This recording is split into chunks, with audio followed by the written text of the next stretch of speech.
Daniela Sigia, co-founder of Black Ram Media Group, and today I'm here with Bill Marr of Garrison Automotive Services. Did I say that right, Bill? Yeah? Yep.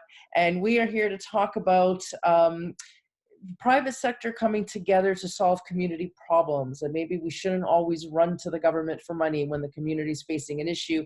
We can pool our skill sets, our resources, and actually help solve community problems. And that's what I'm going to talk to Bill Marr about today, because both of us do this with our own for-profit businesses. So you're a small business owner. You want to talk a little bit about that?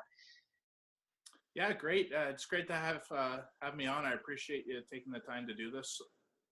Really, what we did 3 years ago when we opened up our business, Garrison Automotive, is we dedicated a certain amount of money that we were going to donate to the local food banks right off the hop. It works out to be $2 from every oil change that we donate to the Cope Center and Salvation Army in Fort Erie, our local community out there. And what we found is over 3 years, we were able to put $10,000 in the bank account to those local associations that they were able to rely on sustainable funding. So I'm glad you had me on and we can talk about this. And there's some ways that we could do it even as individuals. With a very small amount of money, we can make a very big difference in our own communities.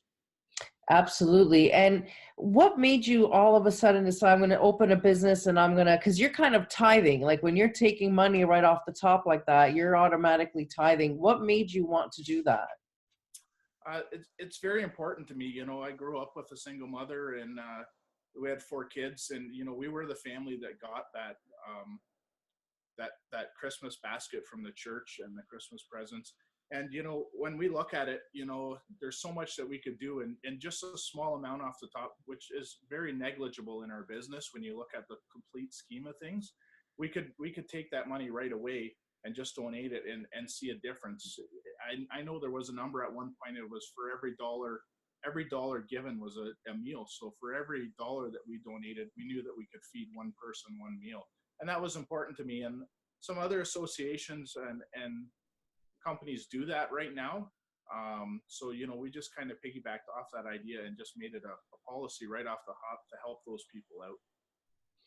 And I'm actually in a sector where it's part of the business model to operate. So I'm in the aside from the media stuff that I do, I'm a vice president of a company that does used clothing bins, the used clothing bins in town. And the partnerships are always the reclamation company. We do the work, we build the bins and maintain them and stuff. But right off the top, a portion goes to whatever charity we're partnered with. So some organizations like Diabetes, a clothesline does this with diabetes, and then they partner with Value Village. I kind of do something similar. Where I flip it around is I allow any company, so any business can host one of my bins to raise funds for whatever charity they want. So I give the control to whoever, oops, that's Giorgio. I give control to whoever the business owners are that want to host a bin. So each company can kind of choose where the donations go, which is different in our industry. They tell you where the money goes, like, oh, we're going to give it here. I've given the choice back to businesses. So really there's no excuse. So even a company that doesn't have the money to donate can host a bin. And just by putting a bin on 4 square feet of their property, every pound that's collected is generating funds for charity. So that's part of my business model too. And it's helped my business because it just encourages people to work with you because of the great stuff that you do. So I think it's crazy when businesses don't participate in their communities. You know what I mean? Like we depend on our communities to survive. Why wouldn't we give back? I feel like we're obligated to. Do you agree with that?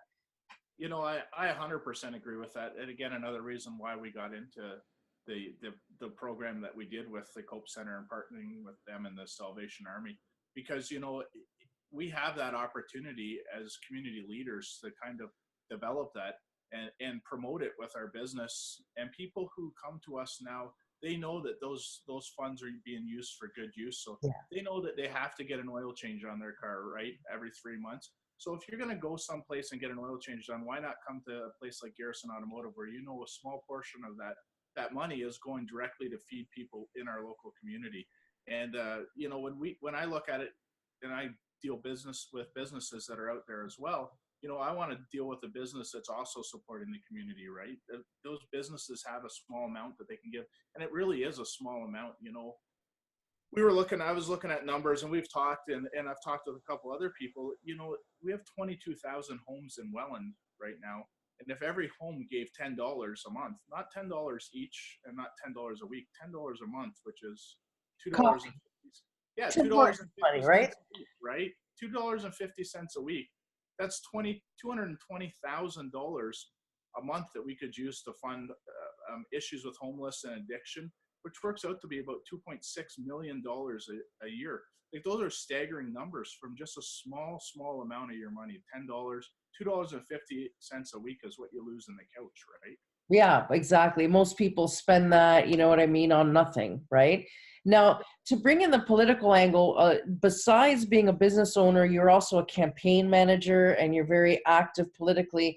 And one of the things that we've had discussions about is the fact that we're very quick to say government fix this community problem. Where's the money? We want money from the government. And you're a very strong advocate of the private sector stepping in to solve community problems, because tell us, what's your take on that? It's easy to lay the blame at the government and say, we need you guys to fund these programs. But the reality is, for the government to fund those programs, they have to take the money through taxes. That's the only way the government generates money. So if you looked at taking $10 out of your pocket and giving it to the Hope Center, say, on a monthly contribution, with sustainable funding to them, or vice versa, the government taking the taxes, it would take $100 in taxes to get that same $10 back to the Hope Center. So would you rather have just given it yourself, or given it to the government and then had that money trickle down?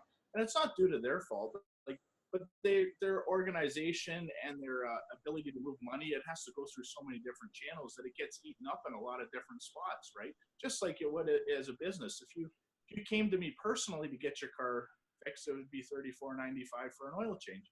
But if you had somebody say, you contracted to bring your car in, you'd have to pay them $10, and then maybe they contracted somebody to drive it over there, so that would be $10. So now your $34.95 oil change is $54.95, just because you just didn't do it yourself. You wanted somebody else to do it for you, and then to bring it for you, and it turns into a business, right? So the government uses those resources as well. So I think promoting it wise, if we could promote it to the public as an easy $10 a month contribution, and even to businesses, a couple $100 a month, can you guys spare $100 a month or $50 a month, but monthly, every month, so it's sustainable. So associations like the Cope Center and Salvation Army and Welland, the Hope Center, they could develop their programs off that sustainable funding, right? That's money that they know they're getting every month. And that's why we did it the way we did in Fort Erie with those two associations.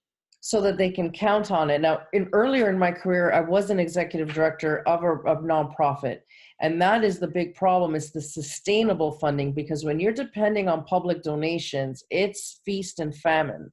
And you don't know when the donations are coming, when there's austerity times and you're not really getting anything, you know what I mean? And it's really difficult. So when you can partner with businesses that sponsor you, then you can kind of budget accordingly, because charities have expenses. They have to pay staff, they have to pay hydro, they have to pay, just like everybody else does. And people forget that a charity has expenses. And we were on an online conversation just before we jumped on here.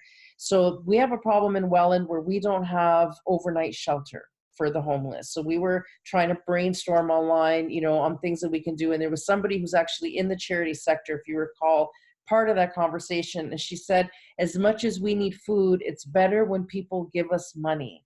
And the public hates hearing that, right? They always want, well, just take what's in your cupboard and give it to me. But a charity depends on that stable funding so that they can budget accordingly and plan accordingly. And that's where businesses can step in to do that. For me, it's like, if you're going to get an oil change, like you said, you got to get one anyway. Why not go to someone where at least $2 of those is going to go to a food bank, right? Give to a bin that is local. So if everybody started to be more conscious to support businesses that are actually active and solving community problems, can you imagine? So so if they gave their $10 and then went to you, there's another $2, and then came to me, there's another $10. You know what I mean? And that adds up. And then just your consumer activity is helping to support the community. And they have the ability, like again, that conversation. And I don't know if it's just not promoted because I didn't know that this existed. But they have that ability to do a monthly withdrawal from your credit card or from your bank account of $10. So it's so convenient for people to just do that. And you're right. It's at Christmas time they get an influx of food and they get an influx of money and donations. But what do you do for the other 11 months out of the year where you're scrimping to save?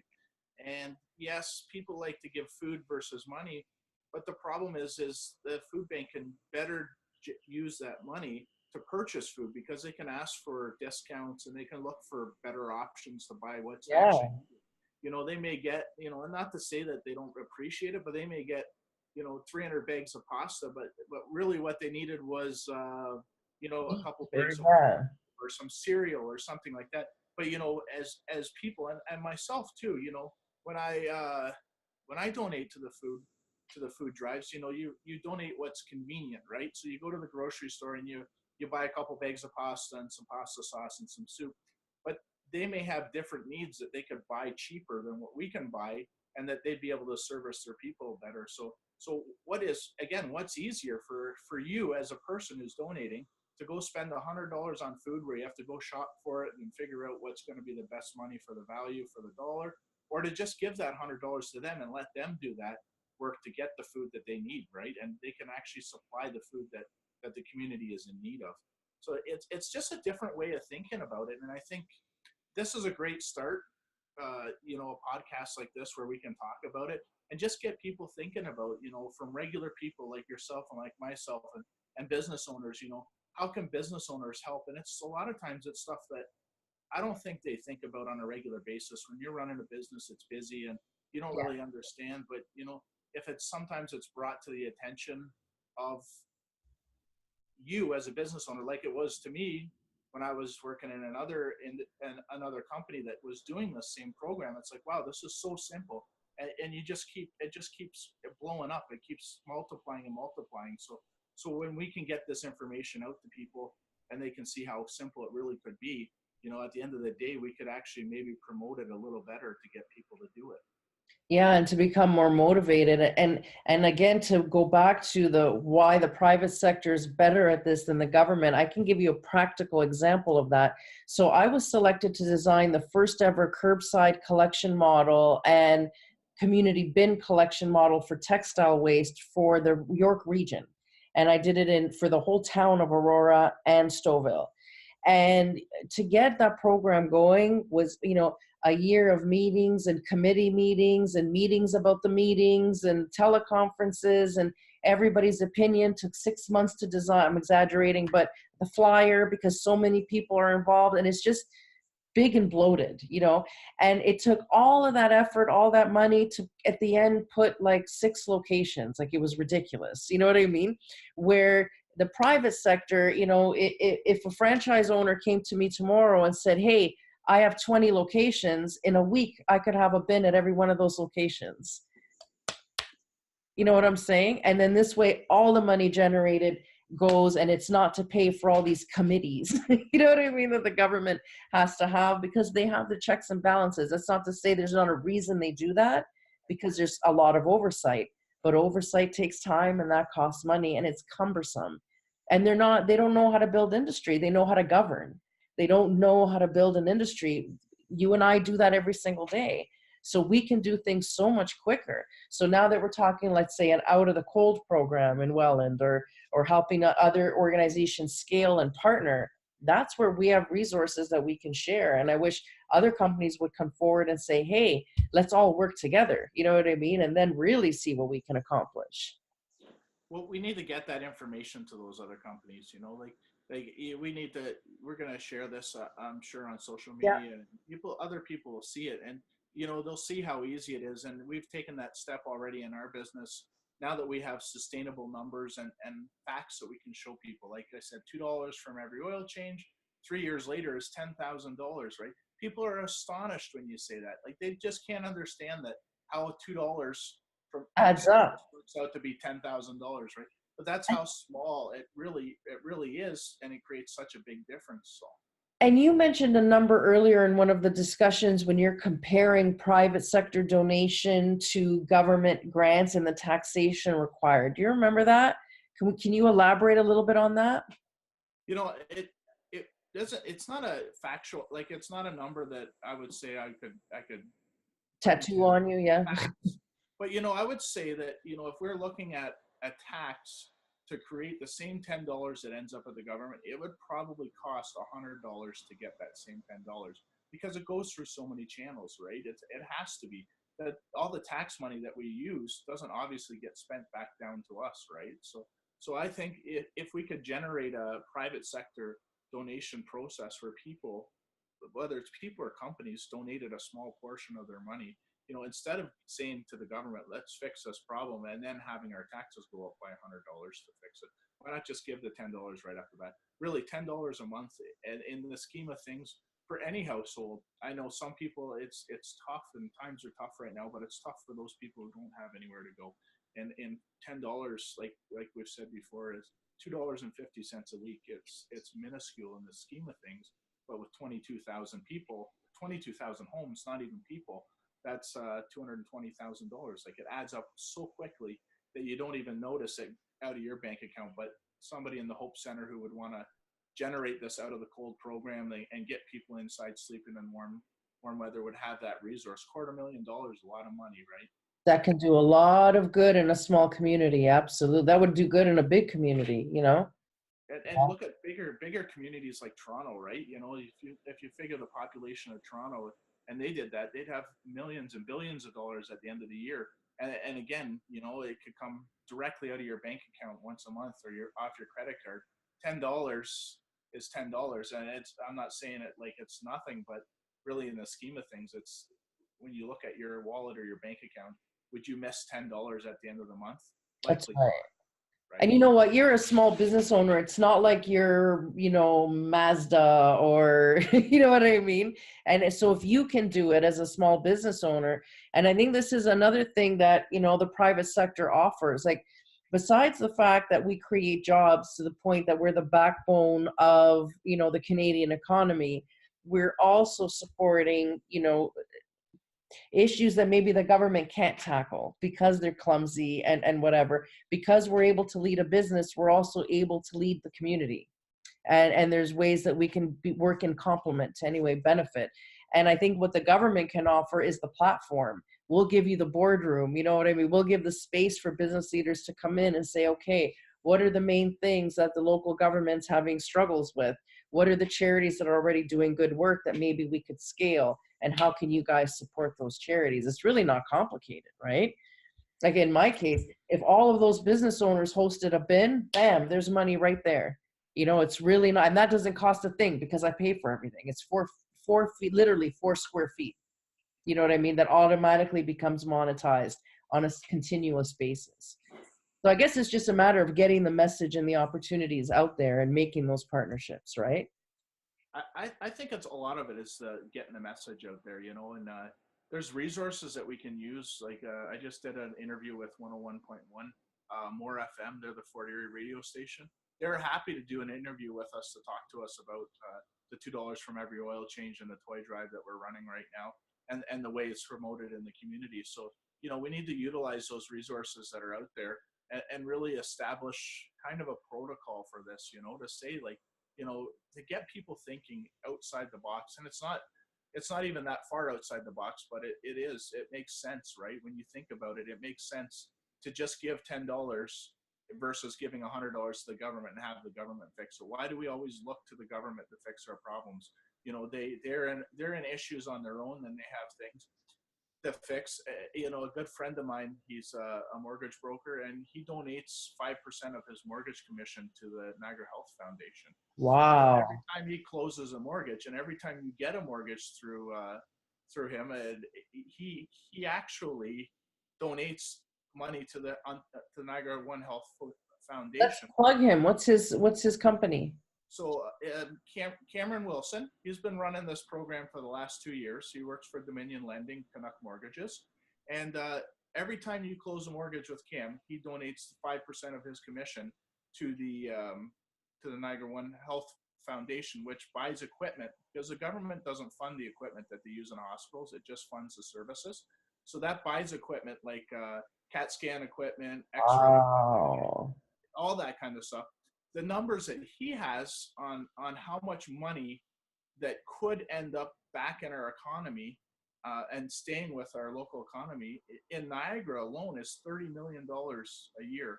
That if they use the service like Cam, where he gives that 5% back, with all the commissions and all the mortgages that are closed in Niagara, it would be $30 million a year put back into the hospital. Wow. And again, that's a small percentage of money, right? 5%.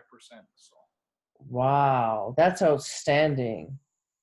it is. So we could do it. Like, we can do it. And I think it's all about getting the right business leaders together. Yourself, myself, Cameron, people who own businesses who are already doing this. And then we need to promote that. We need to go to those businesses together and show them what we're doing, and how small amounts of money can make a big amount of difference at those local levels, and how we can fix our hospital system. We could fix our local school system, our homeless issue, our addiction problems, all with just a small portion of our money that doesn't go to the government, but goes to those sustainable programs that need the money and can actually make those things happen for us, right? Yeah. And literally, it's as simple as choosing where you shop morally, almost, to say, like, instead of going here, I'm going to go to Garrison's because, they donate to charity. Instead of putting the bin here, I'm going to pick a bin because I can tell them where the money goes. And for anybody who says, well, I don't know what charity to pick, I always say, what hurts you in the world? Like, what is it in the world that breaks your heart? That's what you support, because that'll make you feel like at least you're helping, in one area. And I know in Welland, we have some poverty issues. We have addiction issues. Like, we've got some stuff to work on. But I mean, we're pretty energized. And now we're talking about getting some leaders together and spreading that message. And I think Welland's going to be okay. It's under really good leadership. That's for sure. The resources are there. We just have to tap into those resources and really show people how convenient and how easy it is. Because I think deep down inside, people really want to take care of the less fortunate or the vulnerable members of our society. They just don't understand how. And the easiest way to say to fix the problem, or say how we're going to fix the problem, is, well, we need the government to fix it. Well, actually, the easiest way to fix it is to fix it ourselves. Like, the community come together and the businesses come together and provide that sustainable funding. So have you heard of Renee Delaney? I don't know of Renee, actually. No. Okay, so you're going to like this, because she's actually technically living in poverty. She's a single mom of 2 boys. She lives in poverty and understood food security because she was experiencing it. So out of desperation, she started to garden because that's how broke she was. And lo and behold, she wasn't just feeding her family, but like kings, because you know what I mean? She's growing all this stuff, and she became a self-taught expert on beekeeping, on all that sort of thing. So what did she do? She started a social enterprise called Small Scale Farms, and she plants these gardens all over the place. She partnered with a charity called Bee City Canada, and they share the message of whatever. So she plants these edible gardens all over. She's putting them anywhere: schools, farms. People donate part of their land to plant these big edible pollinator feeding gardens. And the food that she grows, she goes to Allenberg Community Center. She has a team of volunteers that come in. They make all of these meals that are like homegrown, home cooked cooking, completely prepared, and for $5 a meal. And then if you volunteer, if you give sweat equity, you get food for free. So food insecurity done. And she's making so much food and feeding so many people. And that's how she can outreach to people. She's got people that are disabled helping her. Like, it's a very inclusive community. And this is a woman who was poor.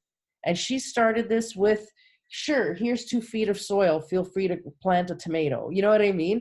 And she pulled all that sweat equity from people and all that land equity, and had some soil donated and people teaching her things, and here's some seeds. And now she has a low-cost food program that's, helping food insecurity in Niagara. It's outstanding what people can do with very little. You know, when we think about stuff like that, you know, we think about how much it costs us to buy food, but then when you look at like just an example, look at your front yard. You know how much time you spend in mowing your grass and weeding your front yard and weed eating your front yard. But you know, that's land that could be used for something that would be far more beneficial than just having beautiful grass, right? You know, each person in front of their house, and I know this is going to sound conspiracy theory and tinfoil hat, but each person who has a piece of property in front of their house could plant their own tomatoes, I did it. their own community garden out there, you know, Yeah. and we'd have that resource again to use, like, you know, for yourself or for somebody else. Why are we so? You wonder when you look out at your front yard, why are we so vain that we need grass in our front yard? You know, you could, if every person's house down your street had a different crop or a crop, you could feed your local community. And I think, you know, the more we get into the future and the way we look at things, we have to change this thought process that we have of, you know, well, you know, our lawn should be grass. Why can't they be a cornfield? Why couldn't you have a cornfield in town, you know, and your neighbor's got a potato field and your other neighbor's got a tomato field, you know? We're wasting so much land that could be used to make sustainable food and grow your own food just because of our own vainness that we want to have beautiful lawns to look at, right? It's It's great to insane. change I, this. you know, and I not like my lawn, I switched mine out. I switched mine out to thyme and clover. And then I took a huge, because I have a massive front lawn, and I took this huge portion and I naturalized it. And my one neighbor hates it. Like I fought, and you know, I went to bylaw, just for anybody who's interested in this. I went to bylaw and I said, look, my lawn floods in New Welland. We have horrible drainage, right? And we have clay soil. It's horrible when it rains in the spring. I said, my lawn floods. I'm sick of it. It's bad for the environment. My grass is ugly anyway. I want to naturalize it. Show me what I can do so that my neighbors can't get bylaw, you know, to bother me. And he was so excited. The guy at the zoning office pulled out my property. Okay, make sure here the plants are this tall and they don't go bigger than this, you know, and he helped me design my front lawn, and I naturalized part of it. And besides the fact that I can grow food on it, the wildlife that comes to my lawn would blow your mind. Fox, possum, in the middle of Welland, I have, like, you know, I'm like Snow White on my front lawn with all the animals. And it's like, why aren't we doing? And in Toronto, I grew up like this. In Toronto, I was in Little Italy. Our properties were postage stamps, but everybody was Italian and Portuguese. So, you know, the gardens were banging, and everybody had a specialty. Joe had the best tomatoes. Susie had the best, you know, eggplant or whatever it was. And they would all trade. So everybody was always giving food. Nobody went hungry in my neighborhood, and nobody was rich in my old neighborhood, you know, but they took care of each other. And we should do more of that. I think we forgot how to do that, eh? We've forgotten how to take care of our own, really. And when I say our own, I mean our community. We've forgotten how communities, like, you know, if we look to the, even to the Amish community and the Mennonite communities, they still have that, right? They still have Yes. that sense of community and take care of your own, take care of your community. And I really think that the only way we're going to fix these problems is if we get back to that thought process. And it's going to take people like yourself, people like myself, people like Cam, that are already doing this, to get out there and talk to those people and spend the time to educate those people on what we can do. But the more people we get back onto the community side, the better off it is for those programs and for those resources. Listen, I'm equally guilty. I have neighbors on my own street. I don't know their names. You know what I mean? That I've done nothing more than just, you know, a quick wave, and even that's rare. So I think we just stopped connecting. I think that's a big issue, is we've stopped connecting. And I think if we can bring more of that, I'd love to see like block parties, you know, where we have tables down the middle of the street and everybody do a big potluck and, you know, start bonding again and getting to know each other again. We're so lost online. Guilt, my whole business is online. You know what I mean? So I'm guilty of it too. But we forgot that there's a real life with real people, and, you know, that we should all pitch in and help. And it makes you feel good. Now you feel good when you cash, you know, your check at the end of the week, because, you know, if I made this much, that means so much went to charity. I did good this week, you know? Absolutely. And you know, the more, I think the more we talk about this and bring this back to the forefront, I think people will get on board, and it'll be a great opportunity for a lot of people to see that those resources are there, and we can make a difference. And I think that's the biggest thing. People are always, they're always asking themselves, how can we make a difference? What can we do? Well, you can do it, and it won't cost you much, and it won't take much of your time. Now, of course, the people who want to put more time in or more money in, you know, they can, and that's an option. But you know, anybody can make a difference for various amounts of time and money, right? And we're lucky, I think, you know, that we live in an era where the technology side is so great because we can get the information out so quickly. And we have an opportunity to meet so many new people. Like you and I met through a political campaign, and then through Facebook.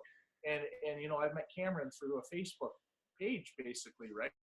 I just friended him the other day, actually, because he came up on suggested friends or something, and probably from your page. So, yeah. And there you go, right? So we can network so quickly to get like-minded people on board with us, and it's all through a matter of a key button. So the personal communication and the personal taking care of people is definitely, we need to see those kinds of things. Block parties are awesome, events, but you know, people can make a difference without having to give a lot of that time towards those things, just by clicking and sharing and getting the information, right? So, and really, that was your main goal of the message, was to say, look, like, if you can only do $2 a week, then do $2 a week. You know what I mean? Whatever it is, it adds. $2 a week is $10 a month, and 22,000 homes is $220,000.